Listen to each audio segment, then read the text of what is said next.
இவன் பிரசன்ட் பண்ணும்போது எனக்கு தெரியும் நல்லா இப்படி போட்டு சொதப்புவான்னு.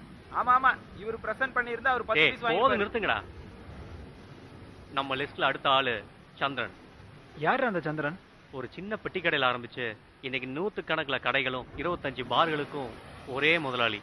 அவரோட ஒரு நாள் கலெக்ஷன் வெறும் 30 லட்சம் தான்.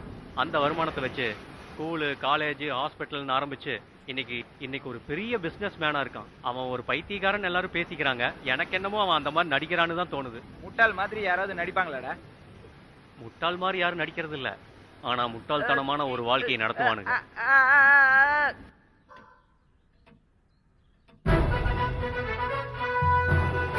நிஜமாவே பிசினஸ் மேன் தான்ல. டேய், வேலண்டைன்ஸ் டே அன்னைக்கு எடுத்த போட்டோ நினைக்கிறேன். பாக்கெட்ல பூ இருக்கு பாரு. டேய் மச்சான், அவன் என்ன ஊஞ்சாடையில இருக்கான்? யாரு? டேய் உங்க அப்பா. வணக்கம் சார்.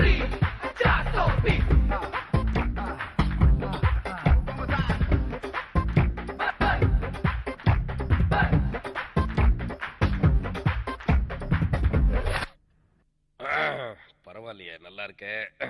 என்ன ரேட்டுன்னு தெரிஞ்சுக்கலாமா? சார், பிரைஸ் லிஸ்ட் கொடுங்க பாப்போம். அம்மா ரேஷ்மா, என் கண்ணாடியை கொஞ்சம் எடுத்து வரியா? ரேஷ்மா. போட்டோ எடுக்கிற கேமரா விற்க வந்திருக்காங்க. ஹாய். குடிக்கிறதுக்கு ஏதாவது கொண்டு வந்து கொடு. உங்க மனைவி பேச மாட்டாங்களா? ஹவுஸ்மேட். வீட்டு வேலைக்காரியா இருந்தாலும் இவள நான் அந்த மாதிரி நினைக்கிறது இல்ல. குடிக்கிறதுக்கு என்ன வேணும்? எனக்கு ஒரு டீ. உனக்கு? டீ தான். உனக்கு? எனக்கும் டீ போதும். ரேஷு, இவங்க 3 பேருக்கும் டீ. எனக்கு ஓட்ஸ்ல பாலையும் ஹார்லிக்ஸையும் கலந்து கொஞ்சம் சர்க்கரையும் போட்டு கொண்டு வா. கொஞ்சம் பாதாமும் கலக்கட்டும். ஐயோ, உன் அன்பையும் பாதாமையும் கொடுத்து என்ன கொல்ற. சரி, உன் இஷ்டம் போல கொண்டு வா. டீக்கு பதில் வேற ஏதாவது கேட்டிருக்கலாமோ? கல்யாணம் ஆன 5 வருஷத்துக்கு அப்புறம் என் பொண்டாட்டி எனக்கு ஒரு தங்கச்சி மாதிரி நடந்துக்கிட்டா. மேற்படி விஷயத்தெல்லாம் அவ இடத்துல இருந்து இவ தான் பாத்துக்கிறது. நீங்க இப்பதானே வியாபாரத்திலே இறங்கிருக்கீங்க. இன்னைக்கு 2 லட்சமோ 3 லட்சமோ கொடுத்தா வியாபாரத்தையே கத்து கொடுக்கிற படிப்பெல்லாம் ஏதேதோ இருக்குதாமே. அது ஏதோ பிஏவா எம்ஏவா? அத படிச்சாலும் ஒரு பிரயோஜனமும் இல்லைன்னு தெரியும். வியாபாரம்ங்கிறது அதிர்ஷ்டத்துல ஓடுறது தானே. நான் உங்க 3 பேர்கிட்டையும் டீ வேணுமான்னு நான் கேட்டேன். என்ன வேணும்னு தானே கேட்டேன். ஆனா நீங்க டீ மட்டும் போதும்ட்டீங்க.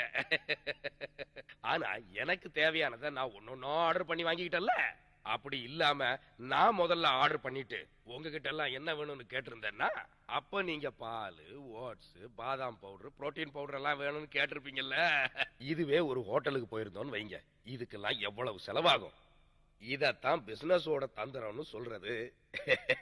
ஒரு சின்ன புள்ளி வச்சு ஆரம்பிச்சாதான் பின்னால் அது பெரிய வட்டமாகும். எல்லா பொருளுமே யூஸ் ஆகிற ஒண்ணுதானே. இந்த சந்திர வீட்லயும் 2 கேமரா இருந்துட்டு போகட்டுமே. இருந்தாலும் இது விலை கொஞ்சம் அதிகமா தானே இருக்கும். 3-4 மாடல் இருக்கு. ரொம்ப ஒசந்த மாடல்லாம் வேணாம்ப்பா.